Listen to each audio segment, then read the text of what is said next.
Amin.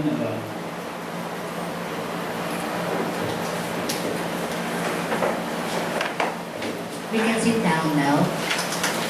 Now for the opening, for the welcome remarks, I would like to call the Director of the Institute for Social Sciences and Development, Professor Hilda Felipe-Sandoval. Thank you, Ms. Jenny. Assalamualaikum. Good afternoon to students, faculty members, employees of the Polytechnic University of the Philippines, to our guest resource persons this afternoon. Welcome to PUB, sir. This afternoon is very timely, very befitting that we talk about Islam's message of peace. No? On the global scale, we see people dying, and in the event of atrocities and war, they die because some would say that this is the basis of this event or death is attributable to their belief, no, or their religion. So we would want to clear on this particular context and scenario. No? The other thing that we would want to espouse or to present to the general public as far as the students of Polytechnic University of the Philippines is concerned is for us to be knowledgeable, on not only what's happening in society or in our school or university, but to get a global perspective, on what's happening out there. In fact, many of you might have heard of the word ISIS, no? So who are they? No? Are you familiar with the troubles that they are doing? And some would attribute this, no? The acts and the moves of the ISIS are because they believe, no? Based on their religion, no? That the killings is valid and reasonable, no? According to their beliefs. No? So we would want to be clear. No? In other words, the effort of the Ahmadiyya Muslim Community coming to the Institute of Social Sciences and Development and reaching out, no? And informing our group that they would want, some kind of a memorandum of understanding, a memorandum of agreement between the university and the Ahmadiyya Muslim Community, for our brothers and sisters, the Ahmadiyya Muslim Community, to show to the public or to show to the students, that the connotation or the belief is actually different, from the real cause and the real intention and beliefs of our Muslim brothers and sisters. So historically, we should be aware that the Philippines, is actually a Muslim, alright? Is a Muslim estate even before the Spaniards came. So mga Muslim naman talaga tayo. So in fact, when we were colonized, so we become Christians, and majority of us are practicing Roman Catholics. But what we're saying here is, on a global scale, is it really a religious war? Or is it really something that countries fight for because they would want power to be at their hands? Or is this some kind of a geopolitical situation? So what is it in store for us, as leaders of the future, the youth? We should be informed of what's happening out there. In other words, we do not conform ourselves to the limits of whatever learnings we get from the university. And to get the real scenario is to really get them from our resource persons who are willing to give up their very precious time and resources for our community. So we would like to congratulate them in advance. Let's give them a big hand, please, for being with us. I think this is not the first. It's gonna be a series, some kind of a lecture series that they will deliver to the university. In fact, this is not the first partnership. We had an initial partnership through the office of Professor Joey Pinalas then, and Professor Tony Umali. I think we had a forum roundtable already with the group of Bila Islam, and the title of the topic then was Marxism and Islam and Marriage in Islam. So it was the first two lecture series. And this one, we talk about peace. But since the aspect of peace is not learned, no, it could not be learned within the 4-hour thematics, no, which is limited to us, our discussion this afternoon. I think the first part of the session or the meeting will have to be on the context of what Ahmadiyya Muslim Community is doing, no, and then the rest of the lecture series will definitely dwell on the other aspect of the activities done by Ahmadiyya Muslim Community, the campaign for peace. In fact, 2 weeks ago, I think last October, they had a forum with business groups at the Makati Shangri-La Hotel. And in the month of August, they had a forum on peace with people from Singapore. I think that was done in Singapore also. So Singapore, Makati, and then go to PUP. No? And then the rest of the series. So aside from you attending this, I hope you could also inform your other classmates, your other schoolmates that the next series of lecture, please stay tuned with the activities of the Institute for Social Sciences and Development. This is as well in partnership with the Center for Peace and Poverty Alleviation Studies. So whatever learnings you have here, it would be best as well for you to try to post in your respective social media.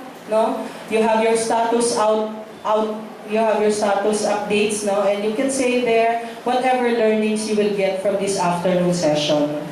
So with that, we thank in advance Ahmadiyya Muslim Community for extending their generosity, and in behalf of also the Vice President for Research, Extension, Planning and Development, VP Manuel Mubi, who is extending his best regards to the group Ahmadiyya Muslim Community. We welcome you to PUP and we thank you, and mabuhay po kayo. Magandang hapon sa inyo.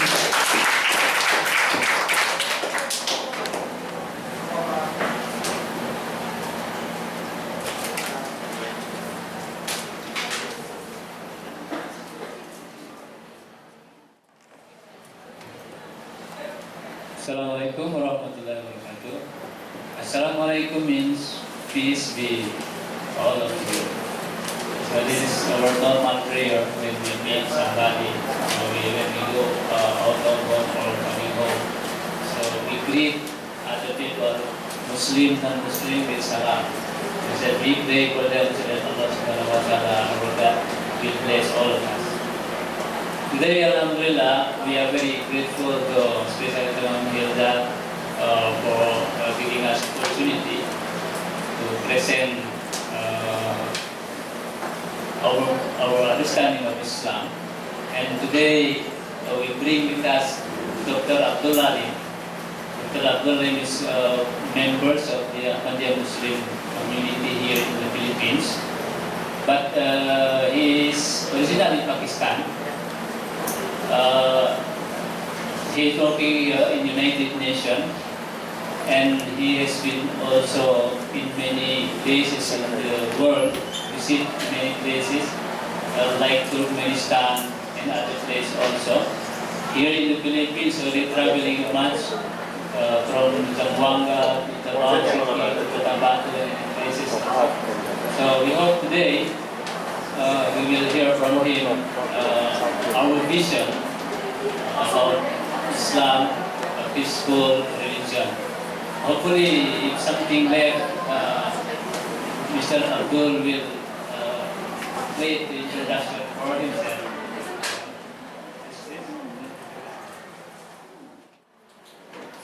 Okay, so what we will do is that we will start with a quick 15-minute movie first to introduce you to the community that we come from. We are a global community, and we thought it would be just a good idea to first show you some of the things that we are doing globally, so that you know that what you hear in newspapers and what you see on television about Islam is only one part of it, and there is another angle or another picture of Islam that is very important to see. So just watch this, and then we will have a quick seminar.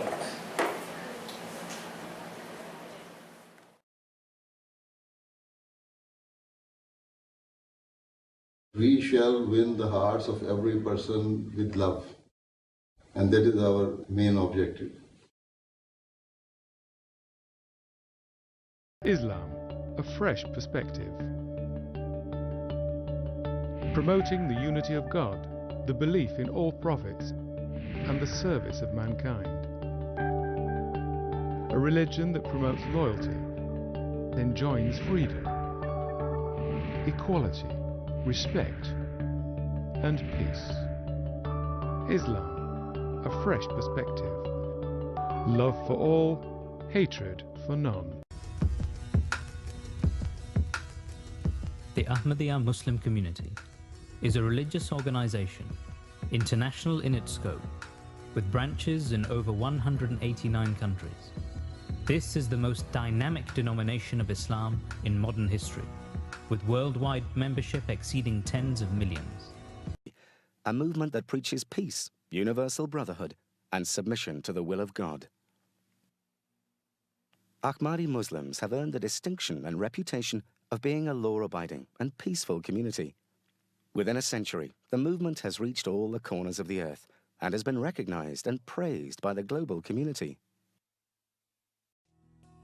Its service to humanity is one of its core teachings, and this reflects in the vast number of humanitarian projects it has established across the globe.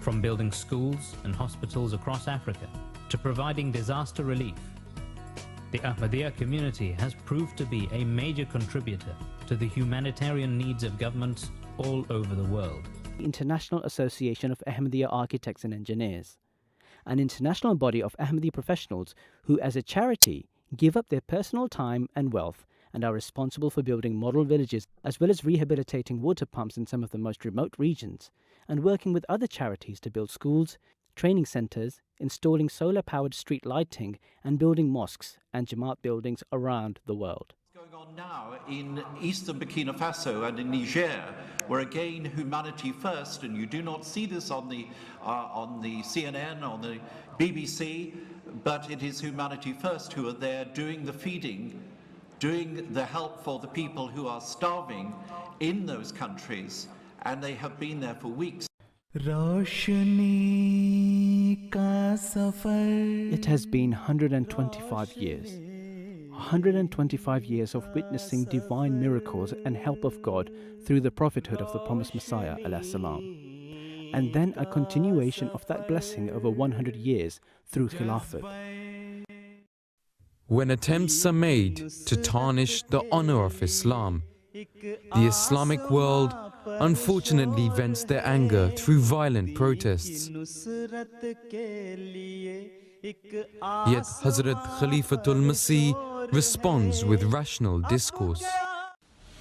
2005 में जब Denmark में हज़रत सल्लल्लाहु अलैहि वसल्लम के मुतालिक बेहुदा तस्वीर बनाई गई तो डेनमार्क मिशन ने भी और मैंने भी खुद बात करी, इसका जवाब दिया, कानून के अंदर रहते हुए कार्रवाइयाँ भी की। तो उठो और मुसलसल कोशिश इल्ज़ामात को रद्द करने के लिए करते चले जाओ और अपने अमलों को हकीकी मुसलमान का अमल बनाओ, ना कि सिर्फ मेमोरियल भेजकर या जुलूस निकाल कर या चंद दिन शोर मचाकर फिर बैठ जाओ। That is our slogan, love for all, hatred for none. It is so simple and pure. How can we go wrong as Muslims if we adhere to such a simple ideology?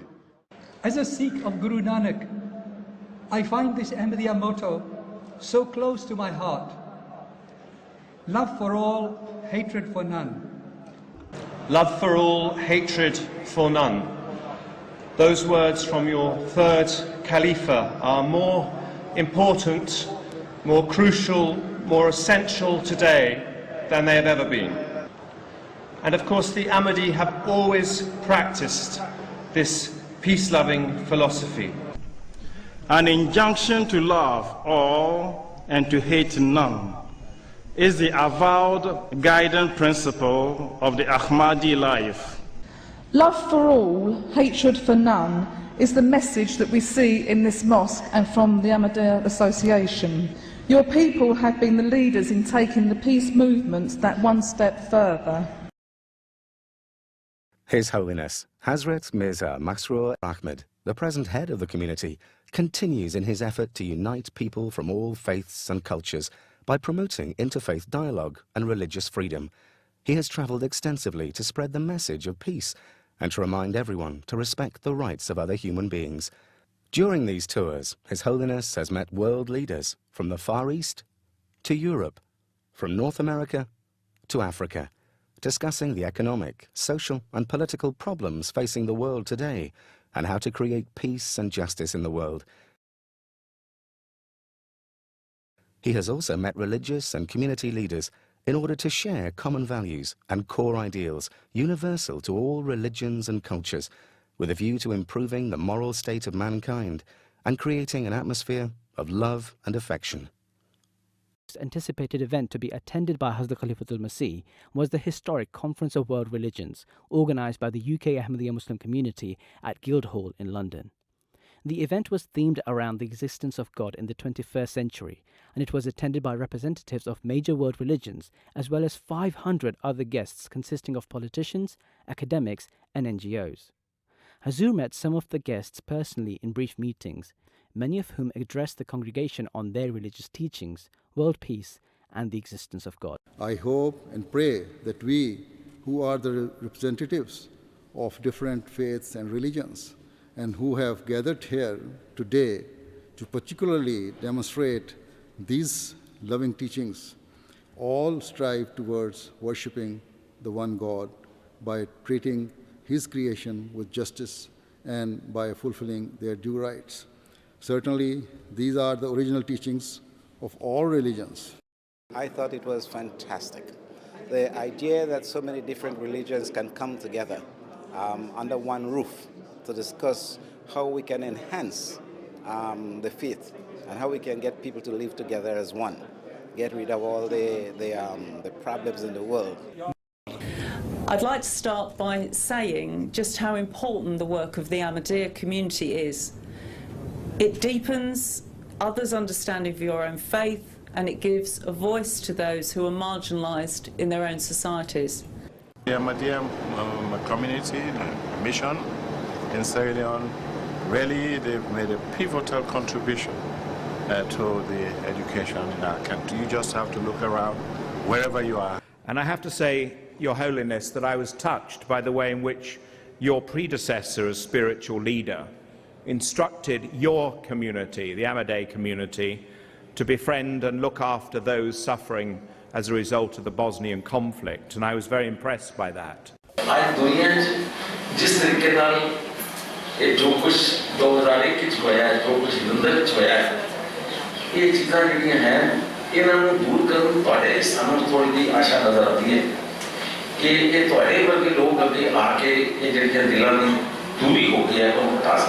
But there is something in the faith of the Ahmadiyya Muslim community that is striking, impressing. You teach to your followers that loyalty to your homeland is part of your faith. The Ahmadiyya Muslim community continues to preach a message of peace and tolerance, even in parts of the world that persecute them for their beliefs. But this should, ladies and gentlemen, come as a surprise to no one, to anyone who knows this community. Ahmadis are renowned throughout the world for their devotion to peace, universal brotherhood, and the will of God, the core principles of true Islam. For me, as a student of Islam for now almost 30 years, I am constantly amazed by the depth of service that is certainly represented by this community and tradition, by the depth of tolerance and the constant searching for what it means to be human. To be human means to be of service, and I think this is so dramatically represented by the message of this community. I only wish that more people could be here today to see this face of Islam, to understand this community's expression of that great religion, and I hope that for the future you will be recognized as the face of Islam, of love, of tolerance, of brotherhood and friendship. The work that you do in the community contributes every day towards that. What would the world have been without Ahmadiyya movement? As far as Islam is concerned, it would have left a big, big gap, a vacuum incalculable for us to even suggest as to the type of impact it would mean on society. At a time when so many voices despair and blame each other for the upsurge of global violence and discontent, Hazrat Mirza Masroor Ahmad is the lone voice bringing God and his message to every corner of the world. Hazrat Khalifatul Masih's message is gaining attention all around the world, as he is the only leader, political or religious, calling for a collective effort towards peace and justice. Hazrat Khalifatul Masih V steps forward at any and every opportunity to engage the public, politicians and media in this extremely worthwhile cause. There have been numerous question and answer sessions as well as press opportunities in the past year where Hazrat Khalifatul Masih has demystified Islam and presented simple and clear solutions to problems faced by nations and individuals. To his countless activities during the year, as we rewind and provide you with just a small glimpse into just some of the activities of Hazrat Khalifatul Masih. The EU Parliament granted a special invitation to His Holiness to discuss the role the Ahmadiyya Muslim community plays across its varying nations and the propagation of peace in today's society.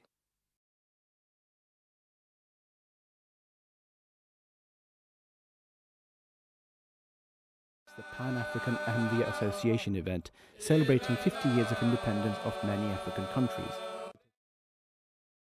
A large reception was also held in Nagoya, attended by more than 150 influential guests, some of whom spoke in great praise of the community in their humanitarian services during earthquakes and the recent tsunami, even outlining services of Chaudhry Zafrullah Khan Sahib towards Japan during his days in the United Nations. Hazrat Khalifatul Masih V, may Allah strengthen his hand, met with leading congressmen and senators and other leaders at Capitol Hill. The meeting, the first of its kind, gave an opportunity to some of the most influential leaders in the United States to hear firsthand Islam's message on world peace. Congress are able to do is to get a flag that is flown over the Capitol in Washington, D.C., and to give it to a man of great holiness who has honored us by his presence. His historic invitation to the sacred meeting place, Turanga Waiwai, by the Maori king. Never before had a religious leader been invited to such a meeting. Khalifatul Masih officially presented the king the Holy Quran with Maori translation. A historical event took place when His Holiness was to visit the National Parliament of Ireland, the Oireachtas, in Dublin. Hazrat Khalifatul Masih was given a presidential police escort. The speaker welcomed His Holiness to Ireland and spoke of his admiration of the peaceful message and positive contribution of the Ahmadiyya Muslim community to Ireland. His Holiness answered various questions from the parliamentarians through which he was able to explain Islam's true teachings to them.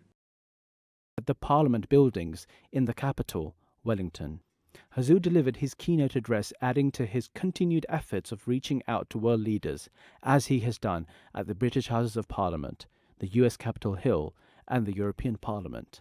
Wherever the movement has been established, it endeavours to exert a constructive influence of Islam through social projects, educational institutes, health services, Islamic publications, and the construction of mosques. These endeavours continue, despite the bitter persecution that the community suffers in some countries.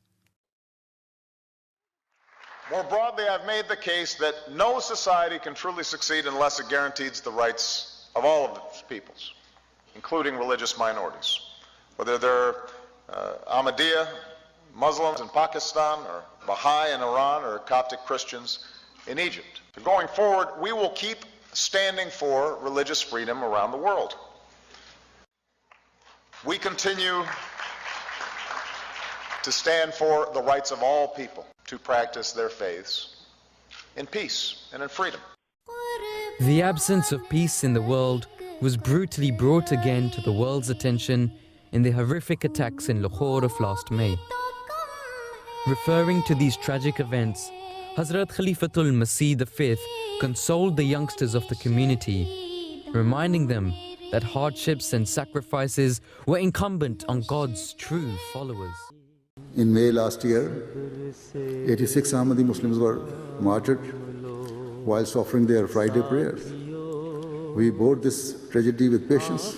In Indonesia, our Ahmadis were recently martyred in most barbaric and cruel manner. We did not respond violently, nor did we conduct any covert attacks. In a world on the brink of social and economic downfall, one man continues to nurture the bond between man and his creator.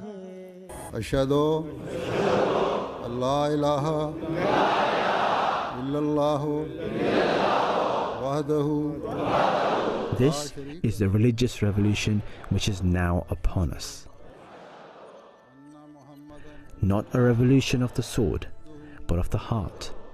An overhaul of the corrupt system, and in its place a message of peace, modesty, humility, and sacrifice. This is the real revolution. Ashhadu anna Muhammadan abduhu wa rasuluhu.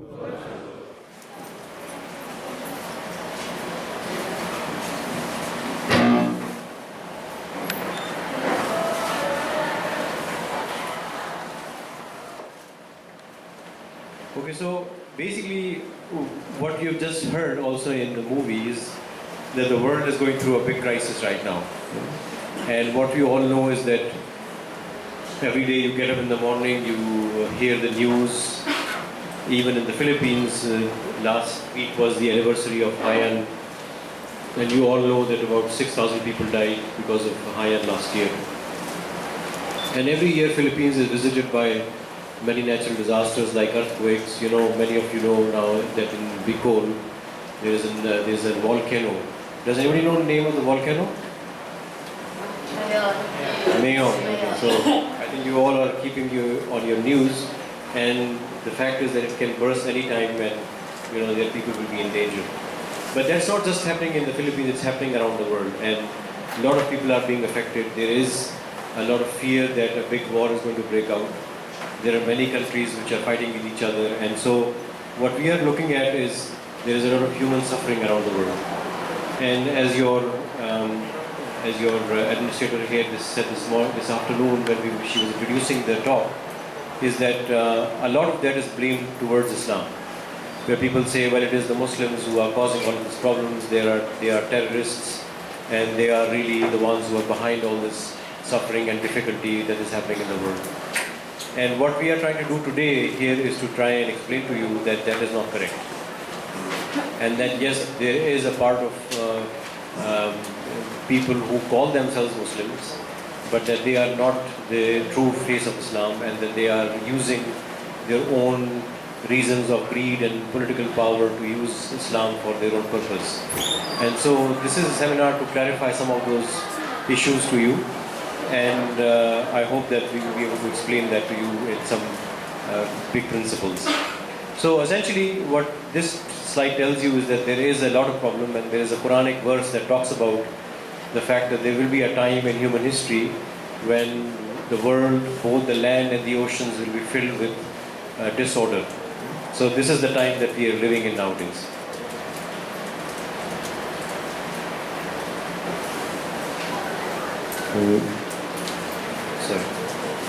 So what is happening? Basically, that you can see this man, this face of this man. Can anybody tell if this is a photograph or is this a painting?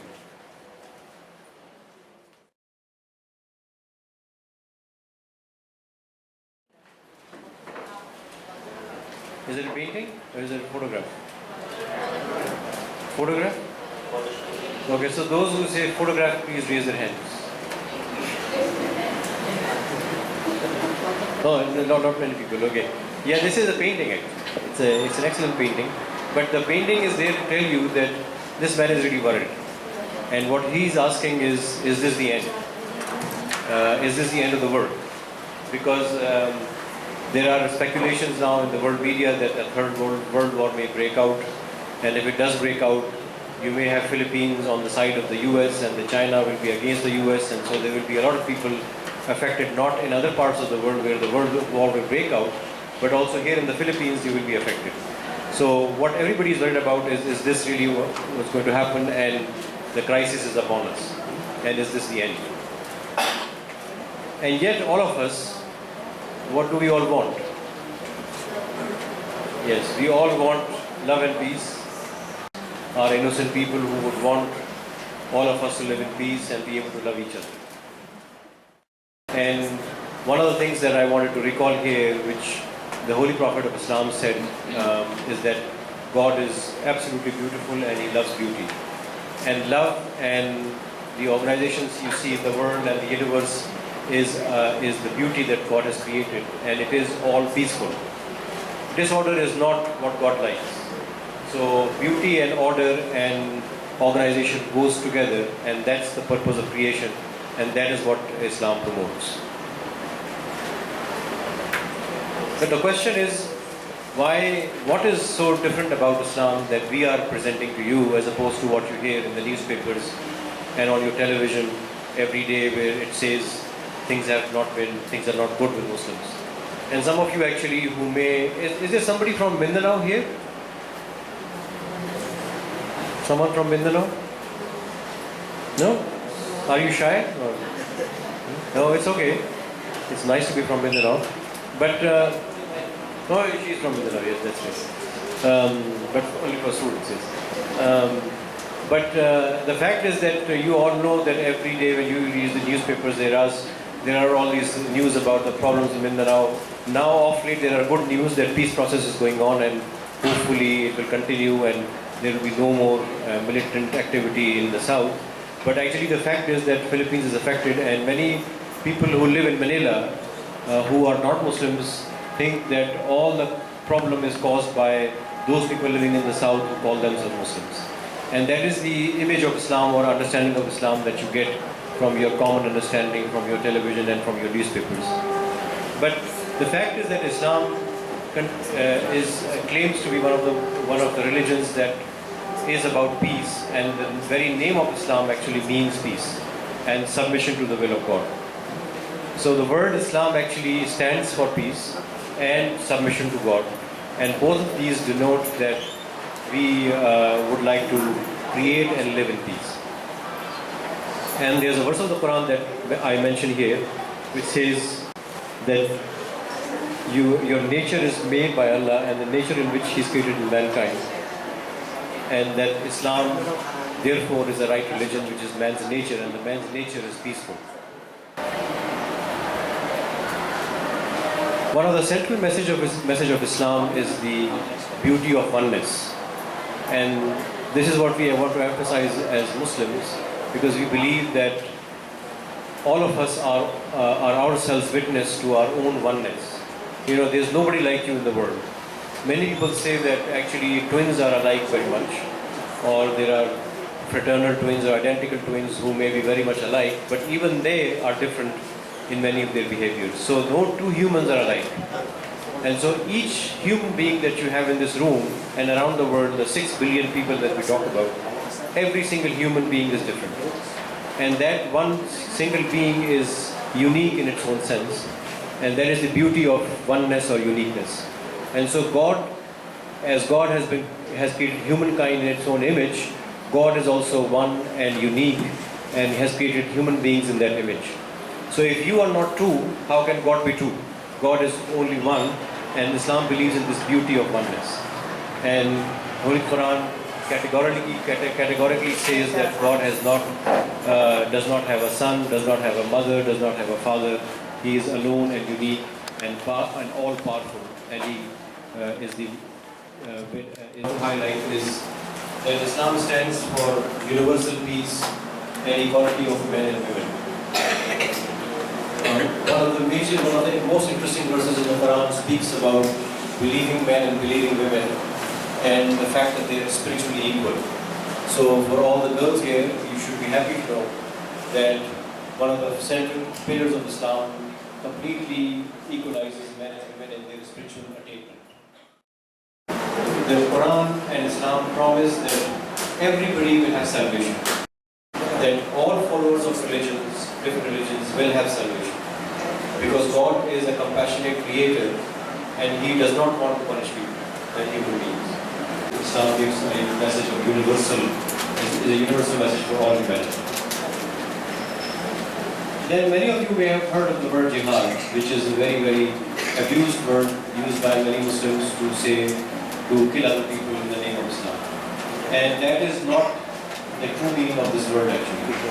It has been misinterpreted and misunderstood by some Muslims who call themselves Muslims, but they are not true Muslims.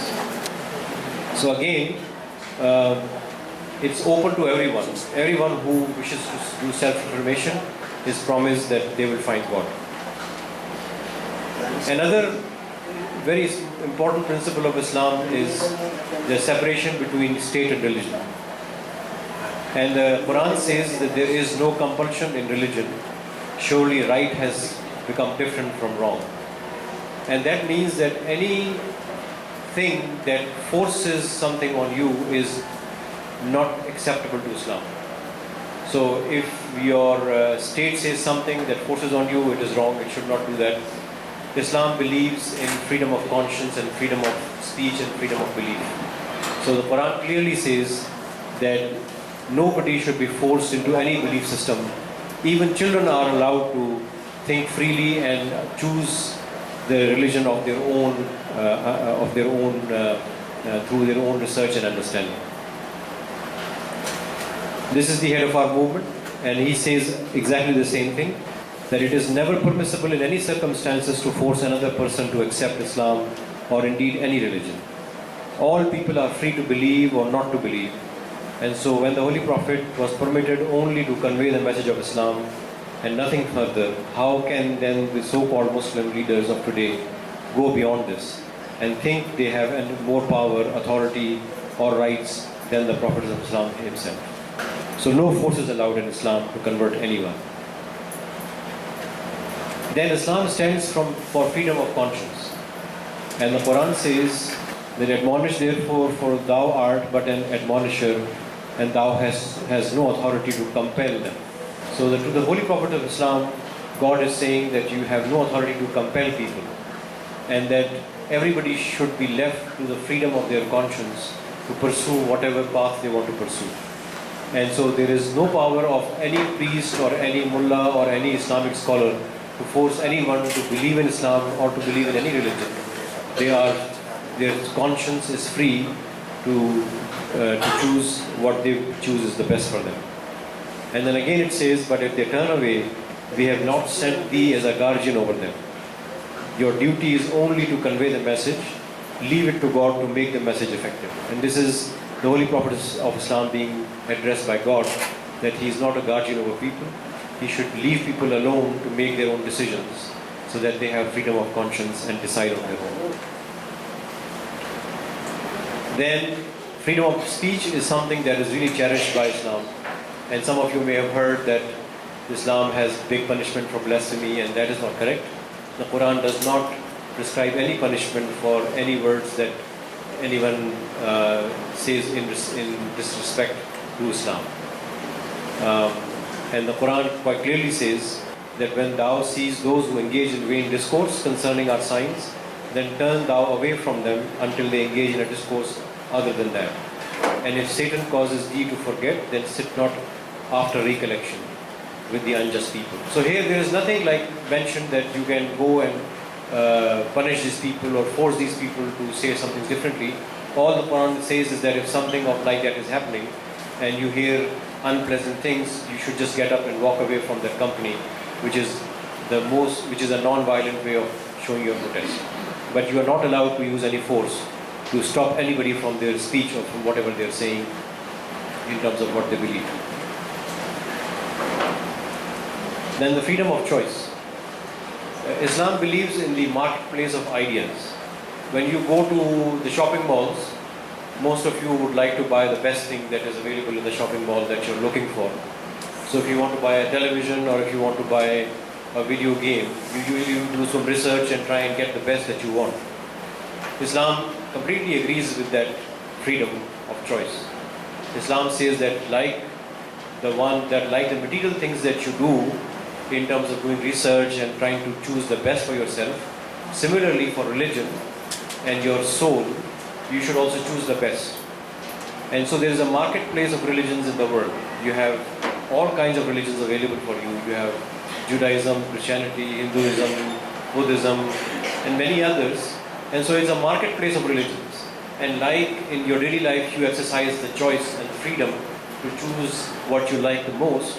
Similarly, that choice should be available for you in the choice of religions. Choose the best that you would like after doing your research, and so you feel that you have chosen the best for yourself in your life. Then Islam stands for liberty, and liberty, but freedom and liberty within limits. So you cannot go out in the street and create disorder and not be caught. So your freedom or liberty to do things outside your home is also limited. So Islam believes in the balance of limitations and freedom, and that balance is very important.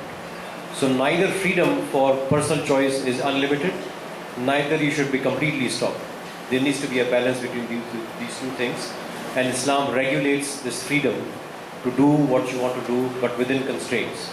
So you speak decently, you don't abuse people, you go out, you move with grace, you don't create disorder, you don't disturb people around you. And that is the perfect way of balance that Islam promotes. And that liberty should be exercised with that decency. And that is also the name for Sharia. So many people who hear about Sharia suddenly think about, your hands are being cut, or you're going to be hanged, or all the difficult punishments that you hear when the word Sharia comes to your mind. But Sharia does not stand for that. Sharia stands for balance between liberty and personal choices that are constrained by decency, modesty, and the rule of law. Then, and this is the last slide, and I will stop after just a couple of slides more. Islam stands for inter-religious cooperation. You can see here the Pope and the head of our movement, and what you see in their hands is a bird. Both are almost doing the same thing, and they are both religious leaders of very high respect. And so we as Ahmadiyya movement, we have written a letter to Pope. We have in our gatherings, Catholic people come, and other religions always come to our gatherings. You saw in the movie. We stand for interreligious harmony around the world. We stand for interfaith dialogue, and we believe that all religions should come together to create peace around the world. And you can read the Quranic verse here, which says that let not the enmity of a people that they hindered you from access to your sacred mosque incite you to treat them with iniquity. So even if people are against you, you must not treat them with iniquity. So Ahmadiyya Islam is bringing humanity together through a return to living, loving and caring God. And the words that you see below here, which says, I shall cause thy message to spread to the corners of the earth, is a revelation by God to the founder of our movement, whose name was Mirza Ghulam Ahmad. And you see him on the top of that slide. He is the one we call Promised Messiah, who came in the 19th century and is the one who revived the true face of Islam as we see today in its purity practiced by Ahmadiyya movement. And he says that the main principle to which we adhere to is that we have the kindness at heart for the whole of mankind. And this is the Promised Messiah, peace be upon him, who was the founder of our movement. The two other gentlemen you see in that slide are the current head of our movement on the right side. He now lives in London, and you just saw him in the movie. And on the left side is the gentleman who was the fourth successor of our movement. And some of the books that are there are the ones which I have used as references for today's talk. I'll stop here. That's all I have to say. So if you have any questions or comments or clarification, I'm very happy to answer. Thank you.